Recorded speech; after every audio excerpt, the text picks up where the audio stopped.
Hey guys, I'm Chris, And I'm Mike. and welcome back to this week's No Limits, the Thriller Podcast. How you doing this week, Mike?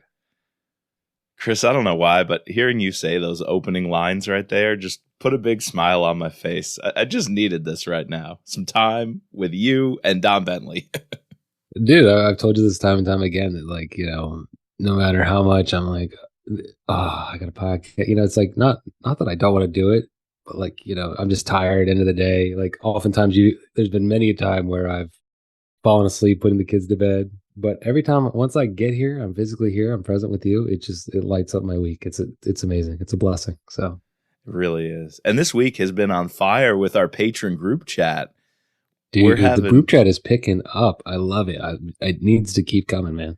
and congrats to you. Your book was selected for the first Boom, patron baby. book club book of the month coming. We said, what, November? We're going to read The Spy Who Came In From the Cold. That was a great choice.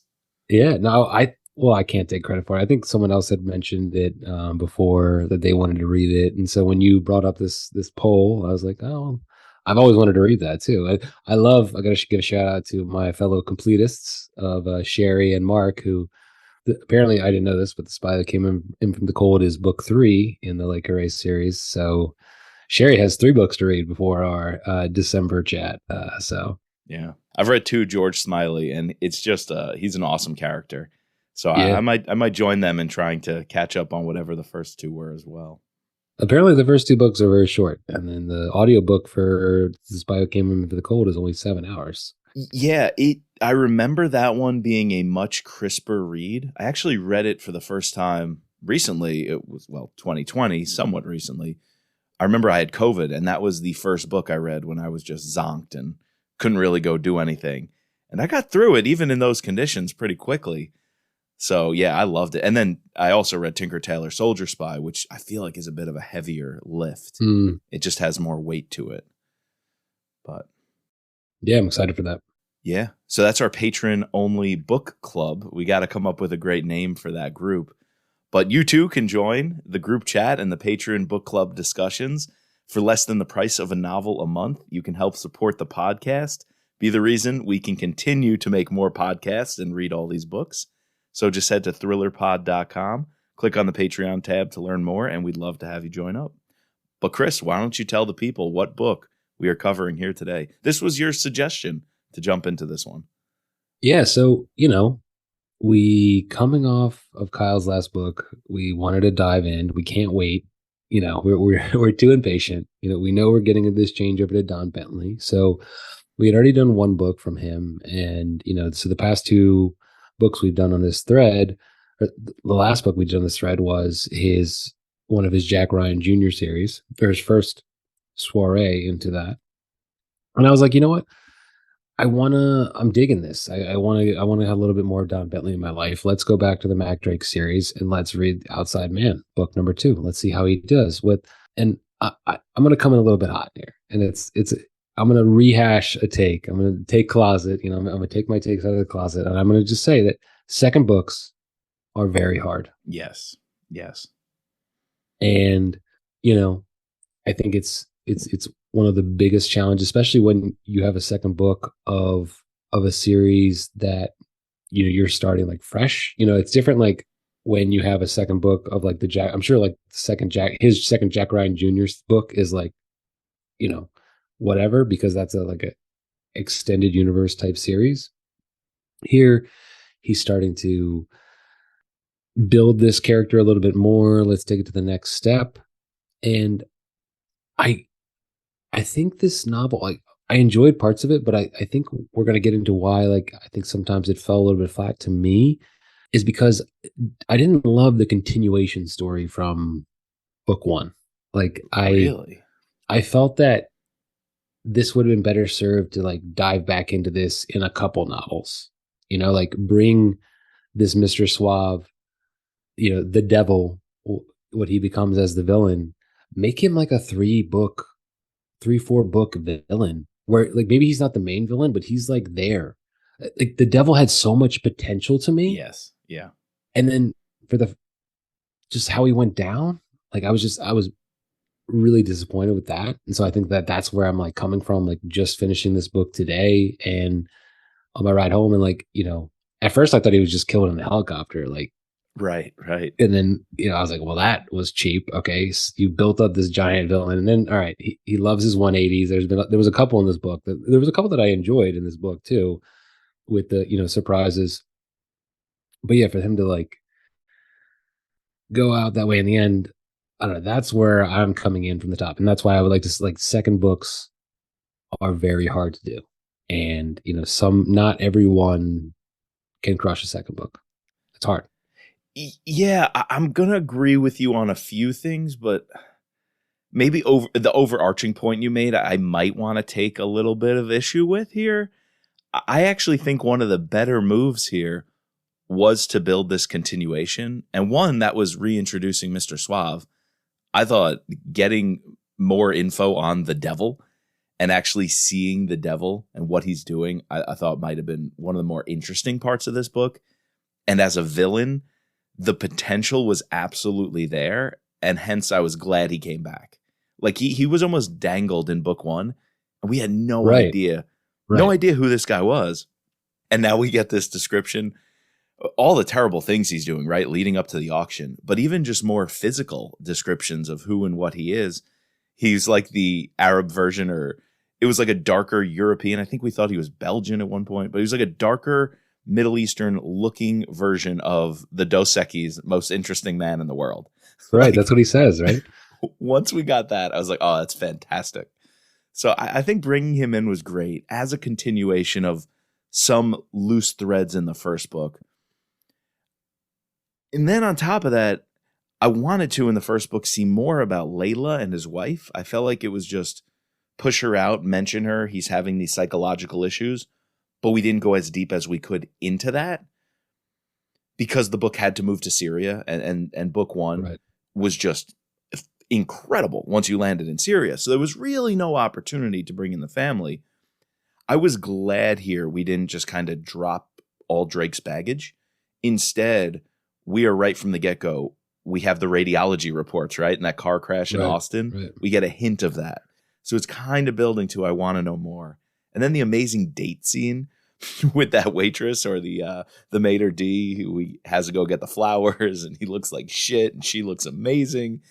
I thought that was a really fun scene and a way to bring Layla back into the fold, because in book one I was like, why can't he see her face? He has all these demons he's battling. Yeah, it was a little confusing. Yeah. He's following her in the airport. Why is he following her in the airport but can't approach her? It's his wife. And I thought a lot of that got fleshed out here. So I was happy with those overarching moves.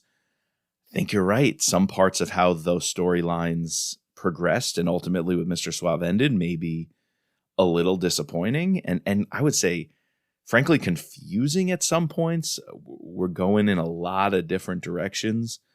Particularly in the middle chunk of this book, I think it had a great opening and a pretty solid race to the finish, which I want to talk about in a minute.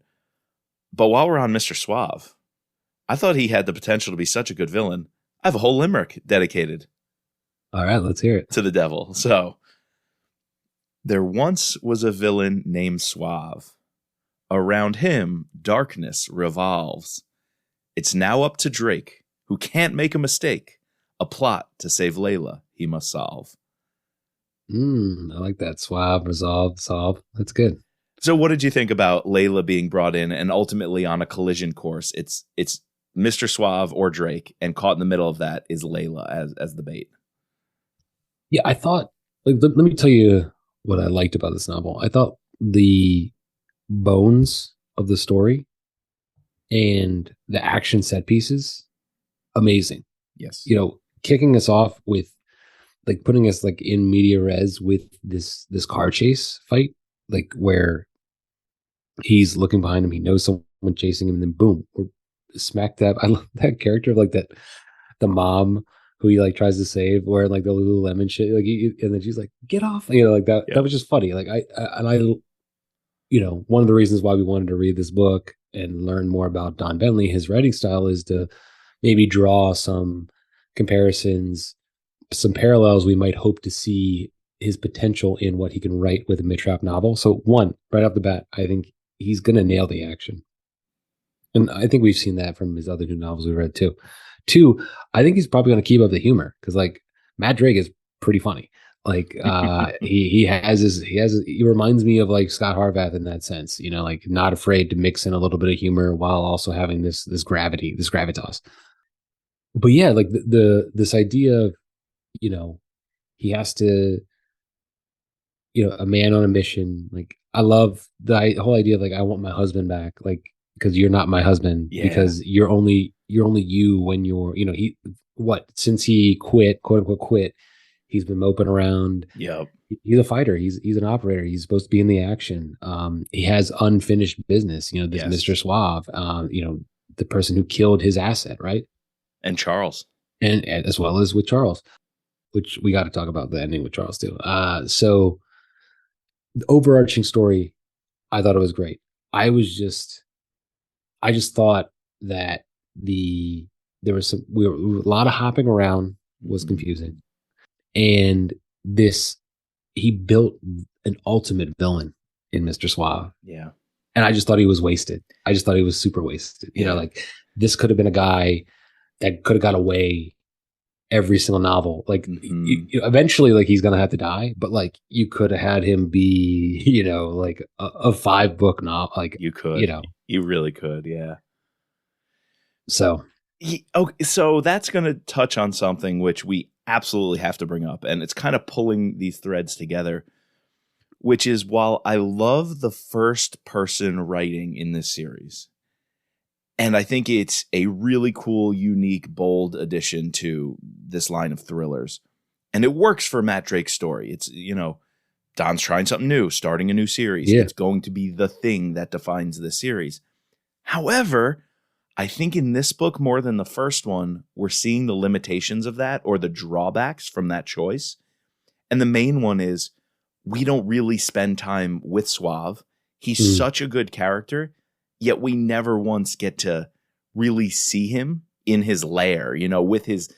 henchmen planning what Because he's going to do. we're always with Matt Drake. Yeah, We're always with Drake. And so this also affects the buy-in in that it hurts the villain because he could have been so much more, and affects the buy-in because if we do want to bring him in, we have to have these happenstance. Drake gets captured, what, 3 times in this book and yeah. escapes from Suave. And so we have to kind of jerry-rig this idea of Mr. Suave's going to let him go because he's got a plan for him and he doesn't know what the plan is. So I'm going to track him and then tell him his mission later on. Just tell him, Yeah, I want that was you have to go kill Glass. Like, that's your mission. Bye. Instead, we have to do this whole, I'm going to give you a phone. We're going to track you.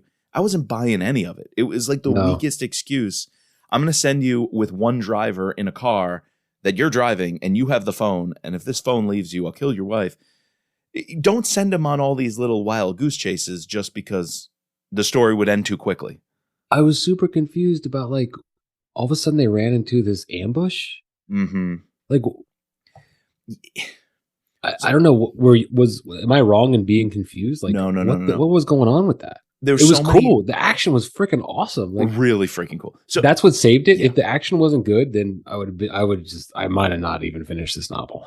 And I gotta be honest, scenes like that were really cool. And then is that the one that turned into the demolition derby in the Yeah. streets of Iraq? Yeah. Yeah. So he does the bare minimum to explain these away. And so later on, he's like, oh, they captured Benny, a Mossad agent. They also wanted to capture an American general. And so that hit was orchestrated on the streets to get an American general. And he just happened to be in the wrong place at the right It time. happened to be that Drake was driving by when the IED went off and this attack happened, trying to take the general.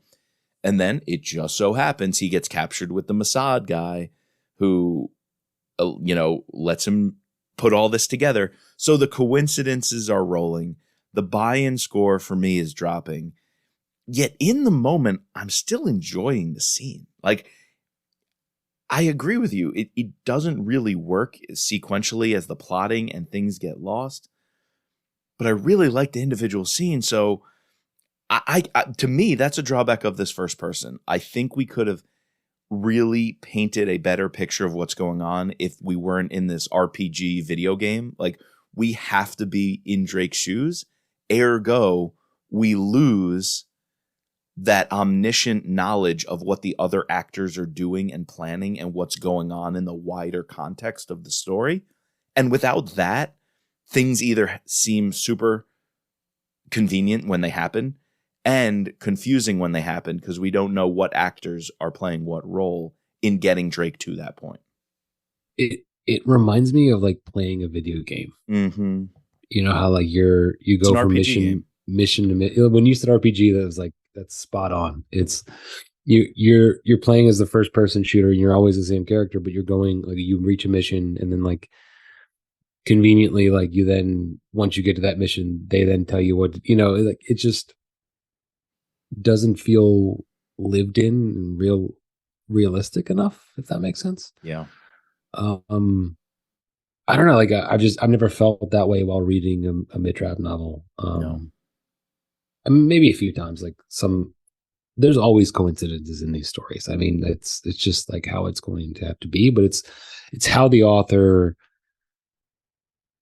the author does with those coincidences and how they concoct them. Like that really sells it, really builds up that buy-in score to make it not to be able to make you suspend your disbelief a little bit easier than sometimes here. But that, again, to me, all ties back to the choice to go first person because you could see what Hank Clark is plotting and planning. You could see how he's manipulating Albert Rudin to get him to do his dirty work, which then puts Mitch and Irene in a weird situation. So, like, when it happens, you know that it's been orchestrated. Here, when it happens, okay, we're randomly in a strip club and we take this Yazidi girl and we find her, and then we're going to go save her sister who's in this prostitution ring, which is going to an auction that happens to be owned by Mr. Suave. These things just have to conveniently fall into place because we're getting no other information from any other sources. Right. So I think that really, really hampers it. But to put the positive spin on this, let's say you didn't do that. You didn't have that constraint. Ergo, you're writing a Mitch Rapp novel, and it is very much about jumping around. I would love to see what Don can do with some of these characters because we see it with Glass, Frodo, and Drake and their conversations. Yeah. I love that. I love Drake's conversations with Zane. It has to be Drake's conversation with somebody, but imagine if you had the freedom to put these characters together in a dialogue or a scene without him. Like you got to see the call where Zane calls the devil and says he's turning in a high value asset, or he's telling the devil, I'm turning Drake over to you. And Zane's trying to work into the good graces of the devil while really just trying to infiltrate him. If we saw some of these conversations being had, I'd be more likely to buy into it. And in a Mitch Rapp novel, you can spend all the time you want on those conversations. Look at Code Red. Damian Losa calling Claudia. You didn't need Mitch Rapp there. And talking to his assistant. Yeah, right. Irene Kennedy directing things out of Langley. You don't always need Mitch Rapp in the room. Her making a phone call to somebody on Capitol Hill or someone in whatever, the NSA. I think when Don can write those stories without the constraints he put on himself, a book like this would have just been tenfold better. And that's what he's going to have the opportunity to do in a Mitch Rapp novel. Yeah, no, don't get me wrong. Like any of my negative criticism is not any sort of like I'm not worried at all. I think if anything, after reading these first three novels, I'm like more reassured that I think that he's going to write a really good Mitch Rapp novel. Yep. It's just this series, if anything, look more towards how he wrote the Jack Ryan Jr. series as a reflection of how he can then write the Mitch Rapp, because that is not first person. Yep. Although we didn't spend much time outside of Jack Ryan in that one. It's like, it's not first. It's like, you're a teacher. What is like the omnipotent narrator or omnipresent, omniscient. Omniscient, like where you don't necessarily have to be first person, but you don't necessarily go anywhere that's not with your character. You don't know any more than the actual, as the reader, you don't know more than what is told to you. It also doesn't have to be as linear, because when you're with the one character, like that role-playing game, The timeline has to match. It has to be this person's timeline in their experience with who they're seeing in what sequences they're seeing it. You could take a Kyle Mills novel, and I really feel you could shuffle some of the chapter order and still get away with it. You know, some of those cutscenes, even a Jack Carr, I think he paces them so well, yet we do have those scenes of the villain doing whatever the villain's doing. And I think you can kind of have a little more flexibility to move them. However, I'll say one real positive of the first person is, well, first off, we get to know Drake really, really well in just 2 books. Yeah, we do. We I feel know like I know him more than Yeah. a lot of characters. We can almost think like he can think because he's narrating for us. Mhm. And put that into an action scene.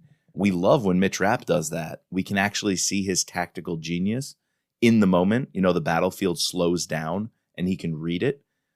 I feel like we're seeing Matt Drake read the battlefield every moment. And it's really cool that he could take us through that. So that's one pro that kind of, I think, could really be cool with Mitch Rapp. Reading the battlefield in the moment. We think like he thinks because we've been with that character for so long. Don's done that to us in just 2 quick books with Drake. The other thing is the cliffhangers.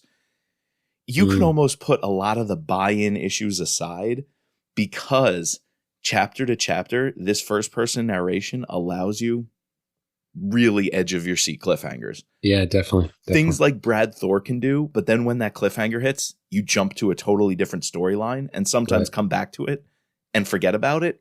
Here, that cliffhanger hits. You turn the page, you're seeing You're the right follow-up. back in it. You're right back in the action, and that's a lot of fun in these books.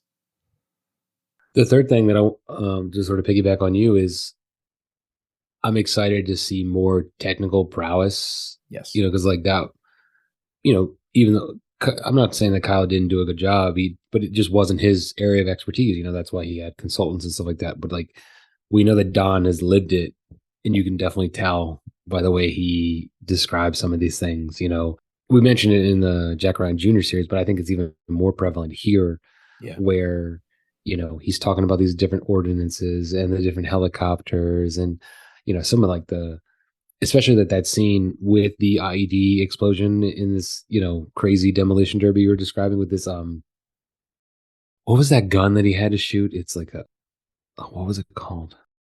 Recoilless gun. Like the way he was describing like how he had to do this and how like it bucked him back. Like that was pretty cool to me. Or even the gloves. We got a whole description of gloves going down a rope. Speed roping. For speed roping. And I was loving it. It's like the skydive, right? And without sanction. Right. We're loving the tech specs and the minutia of these things. And I think you're right in saying that wasn't Kyle's jam. Yeah. And like, even like, or how do I want to take down this helicopter without, you know, destroying it? And then because the pilot like knows exactly, just getting those little bit of details, it gives me hope that we're going to see some of that I think. And again, that wasn't like Vince's thing, but I don't know, maybe Vince just did a little bit more because of Vince's influences and stuff, like why he wanted to put it into his novels. So yeah, I think it will bring a little balance to the series, having Don include some of that stuff in a Mitch Rapp novel. I think that'll really balance out, I think, what we've maybe been lacking. Yeah. What other scenes come to mind? Because like you talked about, we just got, let me just quickly recap some of the things that happen. This book is jam-packed, and I feel like you could get lost if you're not giving it a proper amount of attention, because you can. We've got the Austin shootout, which leads to this Rawlings guy being the investigator, trying to find out what happened. We have a conversation with Matt, Frodo, and James, so we really have to talk about how Frodo and James Glass are brought into this. But they quickly then, he has Rawlings track the phone, send him to a strip club, which is supposed to be where Charles is. But instead, he runs into some Middle Easterners beating the Yazidi girl, which then leads him, and to me, this is one of the hardest things to digest about this book. He calls up a chemist from GW University, a professor, Virginia, who I love her as a character. I can't say I love how and why she even has a role in this story. I like what she does. I just don't know if I'm bought into why she's there doing it. But she hears from the Yazidi girl that there's an auction and these sex traffickers, and it's her sister. Through Facebook, they find out that's going on in Iraq. So then Drake links up with Zane. And when he's with Zane, he gets turned into Mr. Suave. And then from Mr. Suave, he has to escape because of this IED explosion. And then he's on a helicopter with American soldiers for God knows why, how that happens. And then the helicopters crash. Too. So why did the Americans come into this if we're just going to crash them all of a sudden? Oh, wait, convenient plot because we had to separate Drake from the phone and give a good reason for Suave not to kill Layla now that the phone is separated from him. Oh, there was a helicopter crash and a demolition derby in the middle of the streets. But then he's taken to an Iranian base. So the Iranians have a base in Iraq or very close to the border where they're holding Benny, who is a Mossad guy, who then he escapes because Zane and Virginia come back and save him. Then they find out from, I don't even remember how, that there's an auction for the girl, and he's going to infiltrate this auction and save the girl, but Virginia has to give herself up, pretend to be one of the sex-trafficked girls in order for them to get inside and know that Suave is going to want her, but Suave already has Layla, and he knows that he's going to be there, and he reveals Layla up on the stage in front of the auction, and then a helicopter and an Osprey go at it in the sky, and Pom Pom is this really cool pilot, great character who was only there for like 5 minutes, and then there's after you think it's all resolved and he saves Layla, he brings down the chopper, he kills Mr. Suave, who we thought was dead earlier. He actually doesn't recognize the sniper, and the sniper shoots Layla, and we think she's dead. She's not. And then he lights the cigar, which was from Zane, which was in his rig. Lighting the cigars is not enough to trigger the infrared signals so that the QRF team inbound can spot him, and therefore they can lay ground fire, so he has to burn his t-shirt using the med pack, and then we go to the epilogue, which sucked. Oh my God. I listen. Oh my God. I'm just sitting here cracking up while you're doing that. I listened to this pod. It's called The Ringerverse, and it goes into all things like fandom. And every episode, when they do like an instant reaction or a podcast, they call it the Midnight Minute. And like one of the people has to literally sum up like whether it's a movie, a novel, a comic book, a TV episode. They only have a minute, and so like you would have failed because you went over a minute. That was my midnight 4 minutes. But just come on. Well, as cool as some of those individual pieces are, didn't you lose track like 2/3 or even earlier of the way through what I went through, where you're just like at this point where you hit, what the hell is going on and why is it happening? Yeah, and I think this is a case where too much is not a good thing. Like a little bit of tightness. I think like you could have got to different places by removing certain things. Like honestly, that whole while the IED scene, where after he's gotten the cell phone and has been tasked, like he doesn't know what he's going to have to do in America, which we could kind of guess that he wants him to kill Charles. Well, actually, I thought he wanted him to kill Glass, but ultimately he wants him to kill Charles. That might have been a better plot. That might have been a better, like, what the hell is he going to do to get out of this one? And then that's when, after he gets out of that fight, the Americans who are there think that even though he was helping the Americans, because he was shooting from an enemy ship, they think that he was a bad guy. And so, like, that whole sequence, you could literally get rid of it. And, like, yeah, you mentioned that it has to remove him from the cell phone, but you could have had something else out, like something quicker, like that didn't take up, 5 chapters. And I don't know. I'll agree with you. The Virginia character, I want to like her. Really good. I like this Tennessee girl, but why is she? I mean, I guess the reason he knows her is because she's a chemist, and he brought her on with the whole chemical weapons thing. Exactly. When they worked in Syria together. Sure. But he is a DIA case officer. He could have met her anywhere. You could have had her I would have more bought into her if she is a foreign relations, like a Islamic studies expert, yes, at GW, like, or psychology or something, because he wants her to interview the girl.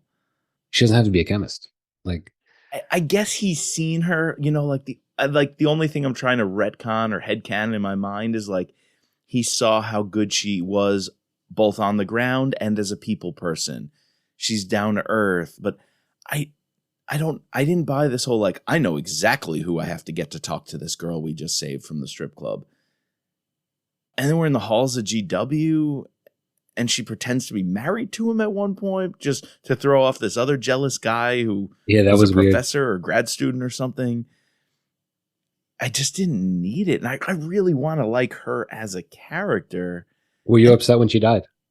not really. Yeah, exactly. And I should have been for a character that was built up like that. Yet, like the IED explosion plot, it again didn't need to be there. How did you feel about the, like you said, these cliffhangers? So we have the first one is with Zane turning on him, shooting him. Yeah. How'd you feel about that? The second one is with his wife appearing.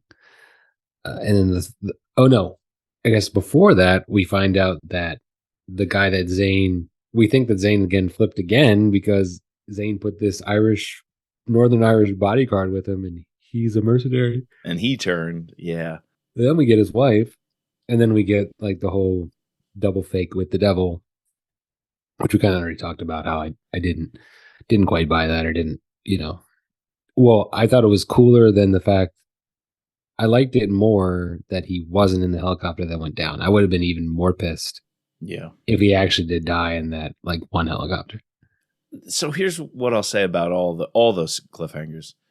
Maybe one too many. I think a couple of those, two of those maximum would have been, really, really compelling. Again, if we had more context built up around them when they were happening, I would have bought in more to them. And frankly, they were a little too easy to read. Yeah. I'll start with the last one. With him being blown up in the helicopter, there were a very clear few lines of like, well, I think I'm right that he was in that helicopter. If he was in the helicopter going west, and I think he was, we would have killed him. There were just one too many of these hesitations of like, I'm not going that hard into this because it would be unbuyable. So I'm going to kind of hedge my bets and put this line of like, we shot down the helicopter. Mr. Suave is dead. Or at least he should be if I was right about my calculations. All that just made it a little too easy to wiggle out of. Zane tranquilizing him. One, I was at first just pissed. I'm like, I was pissed because I really like Zane. I really liked him. Like, we can't just make him bad out of the blue. What are we going to have him sell out to the highest bidder? Oh, he's afraid of the devil, so he's just going to work for the devil, take his money to save his own skin. I thought that would be cheap. Zane was in the first novel, right? I think Zane. So I wanted to ask you that. Were Zane and Benny in the first one? I know Charles was. I know Glass was. I know Layla was. No Benny, though, right? No.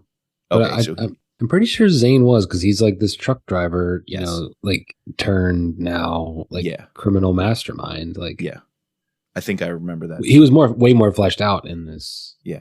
But that's why when he does this, I didn't really buy into it. And the whole time I am thinking, is this some sort of ruse? I was like, I don't know if I'm going to buy it, but is Zane turning him in to get on the inside, which essentially it was in the end. But it just, again, didn't really grab me. I expected it, I would say, almost. You know those points in a book, and Chris Howdy can do it to you, where it's just blown your socks off, and then here's the kicker. You can write a killer cliffhanger. You can make the reader just their jaw drop. But it's done well when you go back and you look at the breadcrumbs and you're like, shit, I didn't see it all along, but it makes sense. I feel like some of these, not to call them cheap, but some of these are like, I didn't see that coming. And it doesn't really make sense. And there's probably going to be something to explain it just to give us exposition to explain it. As opposed to a Howdy twist, which is, oh my God, you just did that. And now that I think back to all these things, I could put the pieces together myself. We can't put the pieces together ourselves here. It has to be explained to us. It's like, the ending of Sixth Sense. Like, that's like one of the most perfect cliffhangers ever. Exactly. And that's hard to do in a novel. So I'm not saying in book 2 of your first series, you should be nailing that all the time. But if you are going to go for that, don't do a bunch of little cheap ones along the way that kind of underwrite some of the big ones that you want to lead up to.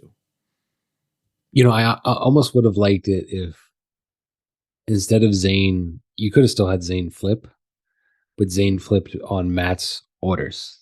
Like Right. we've seen that before with either Scott or with Mitch, where they essentially turn themselves over using their friend, but Yep. their friends, like, they're in on it. It's Like part of I the buy play. that way more than I buy this. I agree. His longtime asset turns him in, only then to come back and rescue him.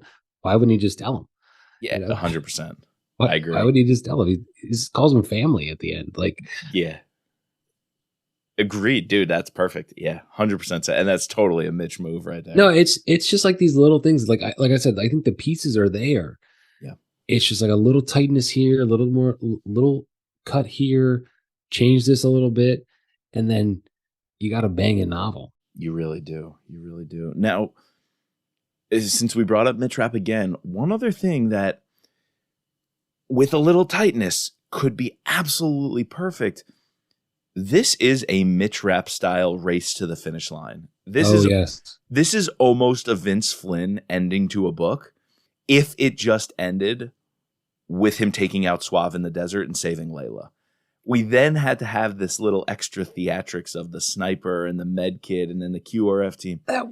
Oh, just like adding in like the other another head turn where she gets shot, like a Yeah. cliffhanger. Like, Yeah. no, you had a great You had a climax, great one. like a meet and Osprey versus Grisha helicopter. in Like, in the in the desert at that plant, and in that case he gets away, but like, you know, you meet up with your villain, you kill him, you have a great end scene, you save the girl, yep. like then you go to the epilogue where you have to tie up, The your other stuff, the last loose end. Rawlings. Yeah. Yeah. The glass, not the glass, the Charles. He just wanted to have one more Apache helicopter come in, describe. I thought it was crazy that Apaches shoot like a 5-inch bullet. I was thinking that have like these shaped charges on the end. Like, I Dude, was thinking about that when I was listening. I was like, holy shit! I don't ever want to come across the fucking Apache. that's gonna tear some shit up. And it did. It really did. And like it's so cool. Like I don't want to sacrifice It's to him cool that having that's what saves it, is the fact that it's cool. Like, right. it any other person throws that other stuff in there and doesn't have that technical, like, Christmas that comes along with that. And it's just I don't know, I just You don't end like with it. the Osprey sequence, taking down the helicopter, the fast rope, pom pom with the rotor wash, right? Like, how was he going to get the shot on Mr. Suave? And then pom pom comes in with the rotor wash to throw them off balance, and Suave exposes himself. Take the shot and the book. And maybe it's an experience thing because think of what Brad Thor eventually does with Tracy, where the sniper shot takes her out at the end, cut, hard end to the book. I don't even think there was an epilogue after that. No, there wasn't. That was it. Like, that was just straight hard cut. Now, would that have been one too many in the context of all the other stuff that just occurred? I think so. But it was a play that then allowed you to open the next book with that desert scene and create that continuation. Does she survive? Does the Apache come in? What about these incoming gunmen? And then the medkit thing with burning, it was really, really cool. The cigars, when he started puffing on those 3 cigars as Layla's losing consciousness, I was like, yo, if this works, that's bananas. And it didn't. And So then he he had has to to get, light himself on fire. yeah, Zane's medkit and burn his t-shirt. Like, that stuff was so cool. At this stage of the book, though, I could have done without it at that time. And then you open a book with that would have been just nasty. And you Yeah. follow up with the sniper shot. Yeah. So tell me why you didn't like the epilogue, though. Like, that's the last thing we haven't really talked about. After all that, right? After I really, really like this race to the finish line scene, I didn't need much more. So that was the first part of it. I was coming in not really caring for more. I wanted to see Charles and Drake have the conversation, right? I wanted to see Drake tie up loose ends. But he just like hides in the woods, pops out, and goes, "Give me your money. Like, give me the money back that you basically stole from selling your own guys out and getting all these people killed, including Drake's asset." So I like the callback to the first book, but it wasn't that satisfying. Here, let me wave a gun in your face, transfer you money. You transfer me money, and then I peace out. It was like, I don't know. I want something like a Mitch Rapp play when he corners Barbara Lonsdale.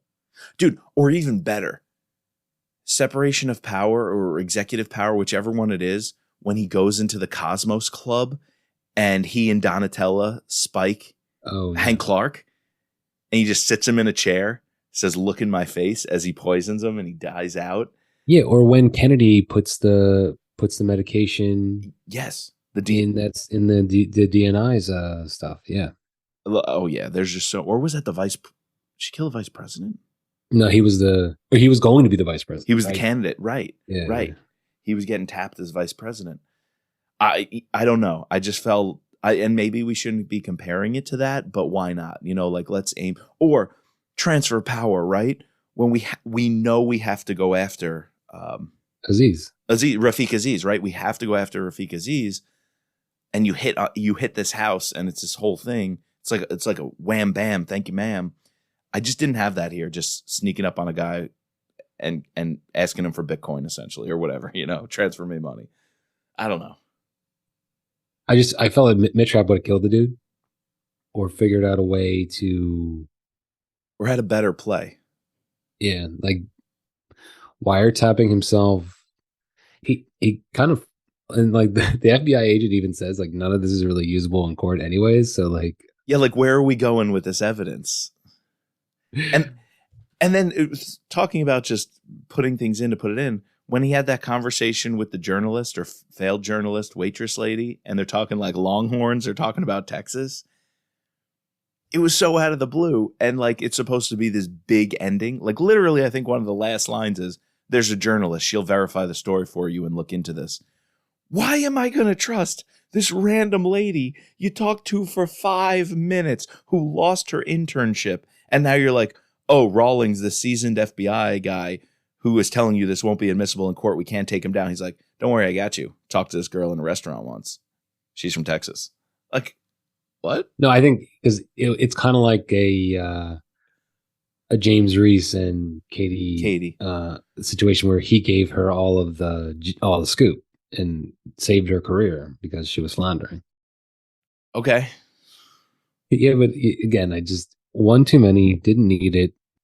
Yeah. So okay, I guess maybe I didn't understand all this was going on, but I think that's because I wasn't in a place to receive it. Sure. After I wanted so much with Drake and Layla, and that to me was all that I needed. So I wasn't as invested reading about what's Rawlings going to do with the tape. Don't really care. Charles actually, I feel like you wouldn't even know about what Charles did besides being an asshole to him in the restaurant when he sneaks up on him if you didn't read the first book. Like the reason I wanted Charles to be taken down was only because of the first book and how he blew his asset and got these guys killed. Right, and I guess the devil also mentions at the end of this novel that Charles has been involved with this all along. Right? Hiring Saeed. And yeah. So, yeah. A little too intricate. A little too. Anyway. Should we get to the scorecard? Yeah, what does this all mean for our final score? Let's get going. Action and plot, Chris. Two very different things, according to me at least. So what's your very action different and plot? things? I gotta go like a solid 9 for action. Maybe even 9.5. Because it's on point. There's a lot of it. It's all good. I don't want to ding it here in terms of having too much action. I think I'll ding that more from the plot and buy-in aspect of it. Yep, agreed. So solid 9.5 for me.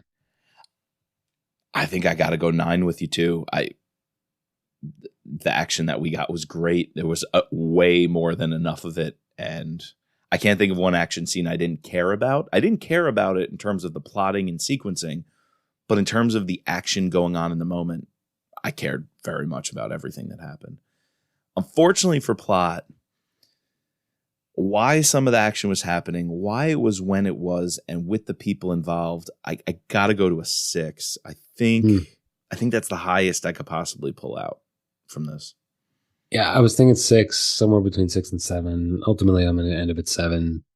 Yeah, maybe I can go down to a 6.5. Just everything we said, it needed to be cleaned up a little bit, a little crisper than it could have been, gotten that higher score. Hmm. So, and then following up with buy-in, I'm going low on buy-in just because too many coincidences.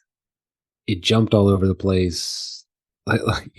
Just listen to your 2 minute, summary breakdown, and you'll be like, "What the hell? No way I'm buying this." So I'm going two. I'm going low. I'm Yeah. going low on buy-in. Sorry. Yeah, no, let me join you down there, and those 2 points are wholly because the action scenes when they're happening, you're bought into Yeah, the yeah, yeah. action that's happening, not the story behind it, but the I'm action. also bought into. I think Don. You mentioned this. Don builds characters very well. Like I'm excited to see. When he has this ragtag group of the Frodos, the Virginias, the Glass, Layla. Like I like all these side characters. I like to. I'm excited to see what he's going to do with the cast of characters that are in a mid-trap novel because Yes, it's there. Like it's it's it's there. it's fully there. Yep. Like it's really cool that we're gonna get more of that. So And he'll create his own because some of the ones he's created are stellar. It's just we don't get to see enough angles of them. right. In a Mitrap book, we will. All right, bad guys. We talked a bit about it. This one is gonna be tough I know. because the I want to go potential. high on like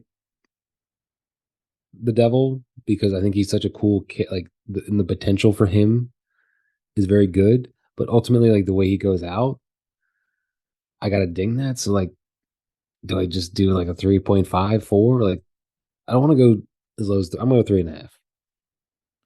Like Uh, without having the way that the devil was executed in the very end, I think he could have been a 4, 4.5. yeah, Like I this, agree. but because of that, I gotta knock it down like a whole point. You know what? I think I'm gonna go with you on the 3-5. The devil could have been a 5 out of 5 character. Yeah, I think if we saw some different things and scenes involving him, it's just unfortunate every time he had to come up on the page, you had to have Drake there. And so it led to these very weird forced interactions. happenstances where they had to be put in a room together, Right. over and over and over when he could have stood on his own if the writing style allowed for it. And that extra half a point, because I probably could have gone 3, that half a point is for the clap. When the devil is there clapping and the way Don describes the type of Oh yeah, clap it the way he was, gets out of his first prison the way he is that got his out of the second prison? cell. Yep, he charged Yeah, the door and then beat this guy. And the killed devil him. and like Like the devil all, just allowed yeah, allowed him to kill his guy. yeah. And the way the dynamic is described of the type of team that the devil assembled and who these men are working for him, letting that man die and then letting the devil shoot another one of them, like on Because the he was spot. incompetent. Yep. Because he was incompetent because he over zapped him. Like Yep. that was like, oh, like, that was when I was like, holy shit, this devil guy Yep. is scary. Yeah. And that was the realization Drake had as well. Yeah. And the people who work for him are fucked up if they're kind of tolerating this and whatnot. Right, exactly. You're just gonna stand there while you could eventually get killed. And that all started with the clap, this like slow maniacal clap, and I think that earns a half a point. Similarly, I have a full point for something that I'm going to tell you in Good Guys, but I want to hear your score first. I'm gonna go pretty high on good guys. I thought, like I said, this whole cast of characters that Don has been able to create that are definitely going to be the through line through his novels, the Frodos, the Glass, Virginia, definitely. While I think some of her you could have made her a completely different profession and she would have made more sense. But I liked her, like her character, her emotions, the writing of her dialogue, like that kind of backstory kind of stuff was cool. Pom Pom, the pilots, Benny. Benny. I thought Benny was really good too. Like Yeah. this, almost like a Ben Friedman type. Like I could see Benny come popping back up, even though Matt already cashed in on his favor in this novel. But yeah, I could see him being a recurring character that maybe we come back time to time. So yeah, I'm gonna go 4.5 on Good Guys. I like that. I like that. Yeah. And I like Benny too. The only thing I'm thinking is, was it one too many times where Drake called in a favor and got what he wanted? Because he called in a favor for Rawlings earlier, asking him to trace the phone. And Yeah, Rawlings didn't even like ask or put together this was the basic front runner for the DNI or the DCI position. And then he's calling in 2 favors with Benny, and Benny came through, so good guy. But Oh, and Zane. I forgot about Zane. Zane is great. So I love all these people. Something is holding me back though from giving him perfection, and I think it's maybe the way Zane is used. I think I love him, but again, a couple questionable ways he's used when he tranquilizes Drake. Virginia, I want to love her, but how she's brought in, how she's used, and what her role is, I'm questioning that. Definitely an added point, though, for the amazing, really, really, maybe not even tertiary characters, but 4th level characters, whether it's Pom Pom or the Apache pilot at the end, who he says the first round's on him. I really do like a couple of those pop up out of the blue kind of characters. I unfortunately don't think Frodo was handled very well in this book. He's tough. It was tough to bring him in. Now that he's been sidelined, it's tough. But I thought that their chemistry, that scene at his house. At the house, yeah. With the dog. Really oh my God, Seamus. The dog. Yeah.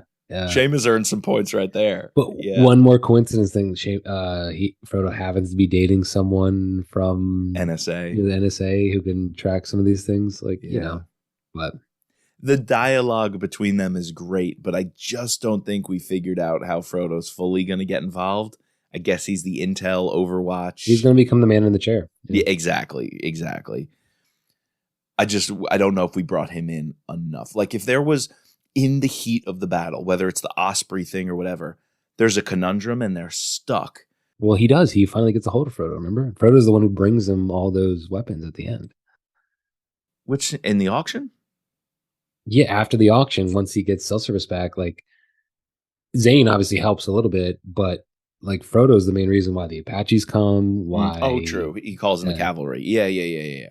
No, he calls in the cavalry. I'm just saying, I don't know if that's enough for me. It's almost like somebody who's OP or that cheat code, just like call them and they're going to get whatever I want whenever I want it and send it in, as opposed to Frodo being Frodo. We saw do something very particular. Maybe Frodo spent hours analyzing an image of something and caught a small detail that no one else could have done, but he had the time to do it because he's sitting around. Right. Or he had, and not just because he happens to be dating an NSA chick, but like Frodo being Frodo and knowing what he knows. Or Matt has one of his freakouts while he's in the moment and somebody patches him through to Frodo and he gets Frodo on the comms and like tells him to strum a song because he knows Matt so well, right. Pulling on their relationship in a deeper way than just, I called and sent you all this really cool equipment just because I can, something a little deeper. But my added point, which is going to bring me up to a 4 on the good guys. I didn't realize this at first, and I was confused when James Glass cuts his finger and is bleeding in the middle of their meeting with a scalpel or a X-Acto knife. I was just like, what? Why did that happen? And then I realized he was making coasters. And the fact that he was of kills. He was making coasters of the kills and the ones hot off the presses from the thing that just happened. And he's sitting there making coasters while they're having this conversation. That to me was next level. I thought that was amazing. So I'm going 4 on good guys. Had my issues, but I also really enjoyed a lot of it. Okay. What about setting, Mike? Setting was good.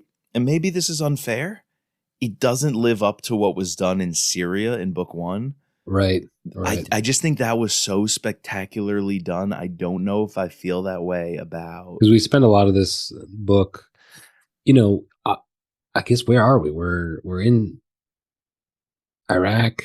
We're in Mosul. On the Iranian border. Yeah, like you don't really know where you are. Like that's how like confusing it is. So I don't know. But like he does good descriptions of like cities and like buildings and the areas and like the mansion that they go to, Saddam's mansion. Yes, the palace. Yeah. Areas of downtown Austin. So like what we do get is good. I don't know. I give it like a 2.5, 3. Yeah, I think I gotta go there. I'm between a 3, 3.5. I think I'm gonna stick at 3. It could have been better. The palace was really cool though, the auction. Yeah. And Yeah. also actually, I guess you can consider it setting, but the osprey and the Right. chopper and the That kind rope, of tech. Right. it may not be like we're in this part of the desert, which I'm explaining how it's unique because it's near this village. No, but setting is on those aircraft, and setting Right. is I'm grabbing a rope and sliding down. So because of that, I'm going 3.5. Okay. Hmm. I could feel the friction on his hands, sliding down that rope. All right, let's hear your free space, Chris, and then we'll wrap things up with the cover. Ooh, my Or do you free want to reverse it? space. Because we only have one cover. So there's not much to say. Should we do cover? Then Yeah. allows Let's us do to end cover. with the highlights? Yeah. Let's do cover.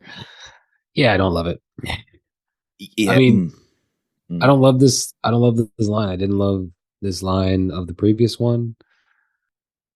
I don't know. It's just a guy with a t-shirt. We get some telephone poles, some power lines. We love a good power line. Like, where the hell is he? I don't know. Uh, We can't tell anything. I mean, is he in downtown Mosul? Is he during that action scene?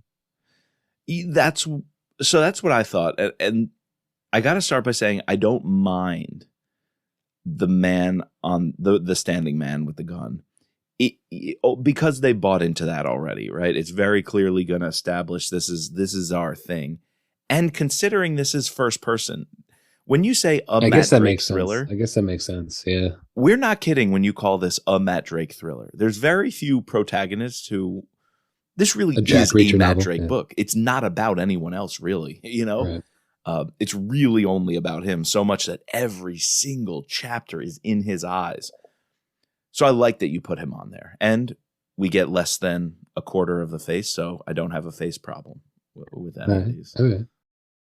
All right. Now that I'm looking like more detail into it's like some The rubble. rubble I really like. Yeah. No. All right. You think you're talking me up? I'm gonna give it a 3. I also like that all the destruction in the foreground surrounding the silhouette. We don't know if it's Mosul and that hit with the IED on the American caravan. It could also be Austin. That looks like an American style power line. So this could be the crash in the opening Right. scene. Right. But the rubble is also making you think kind of a Middle Eastern city. Yeah. It's So maybe getting it's like torn to both. shreds. Yeah. I'm okay with it being both, with not knowing. And I still like the diagonal text. We said we liked that the first Yeah. time.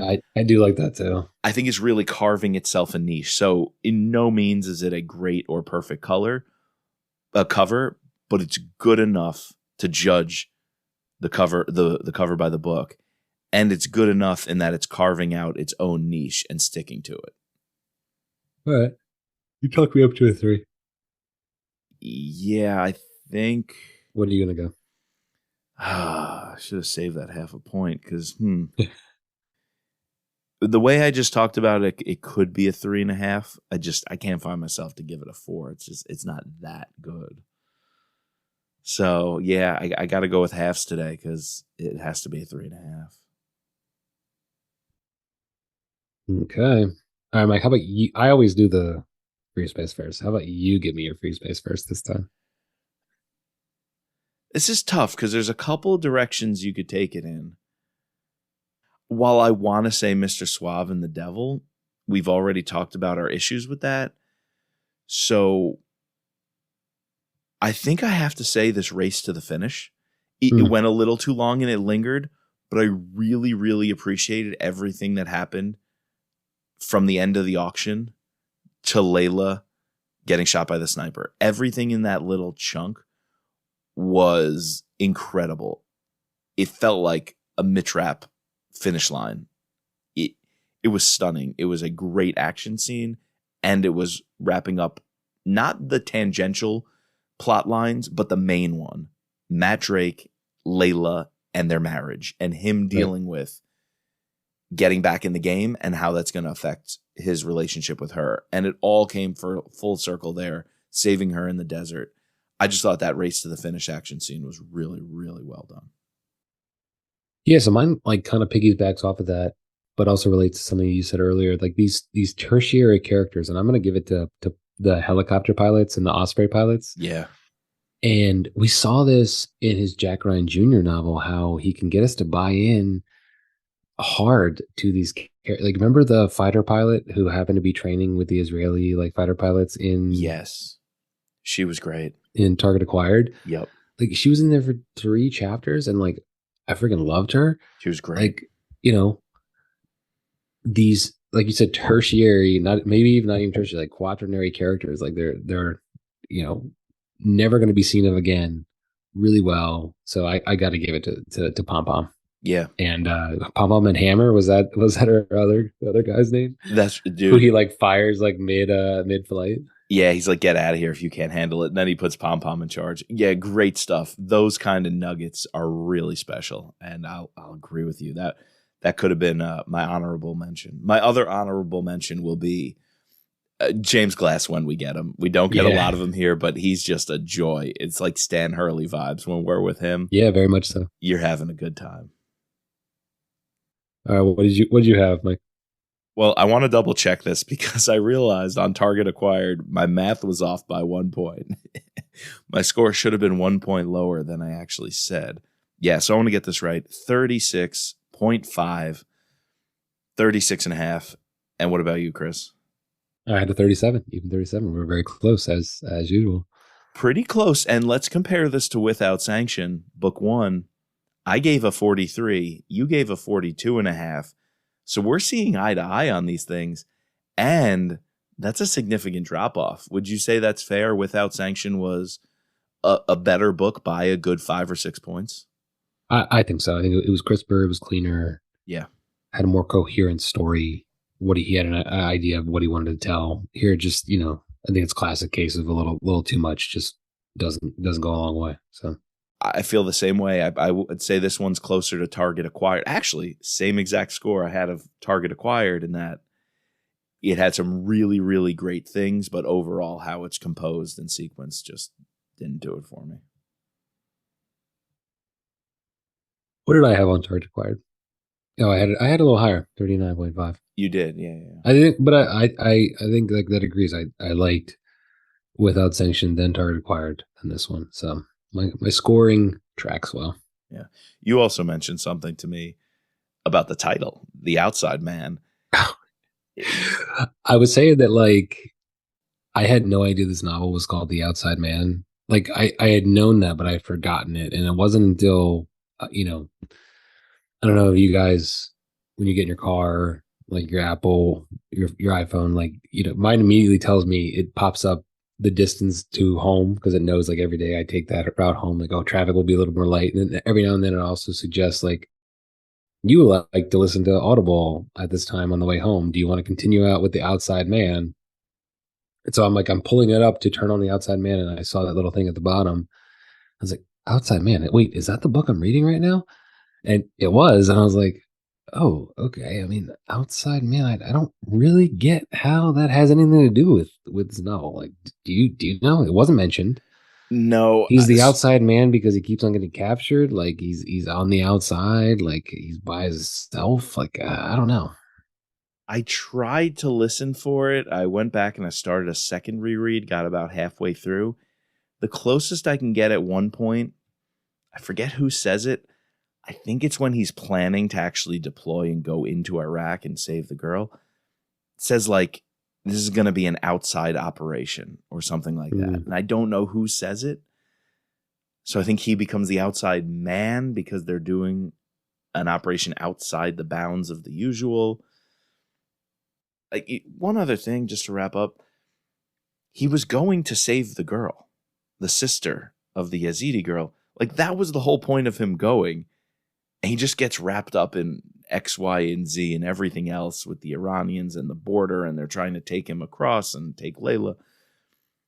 It just all got wrapped up, and I'm in my mind, I'm like, the whole reason he went was to save a 15-year-old girl. Like, how did it spiral into this whole thing? And I think I would have bought that if we saw Mr. Suave planning that. Like, that was the point of Mr. Suave's plan. But we never got to see or hear that. So anyway, I'll leave it at that. But yeah, The Outside Man. Maybe should that be part of our scorecard? Is, the title, or what's in a name? Yeah, we've talked about that. We've A thought rose that out. by any We, other we could, name? yeah, we could add that in. We'd have to go back and do all the other pods. Too much Just work. an idea. We should at least try to mention it. Maybe not on the scorecard, but try to mention how the Try to title mention it. fits. No, that's good. That's good. All right, what are we bringing to you next week, Mike?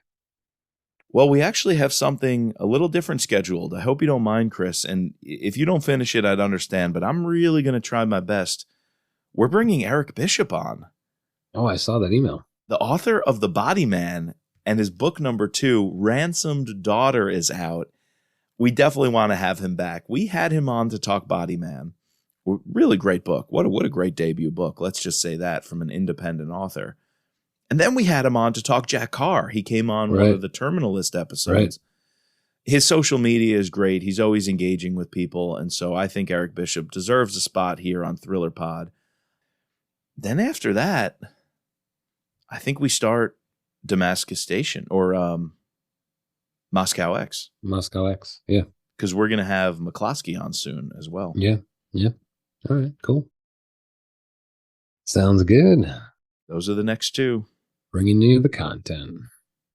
And with the content, we have to thank our patrons, our special operator, Sherry F., our special agents, Daryl, Kevin, George, Matt, Dawn, Dennis, Peggy, Catherine, Ray, Bridget, Jeff, and Mark. Please subscribe, rate, and review on your favorite podcasting platform. You can find us at thrillerpod.com or on Twitter and Insta at thrillerpodcast. And as always, just let Matt be mad.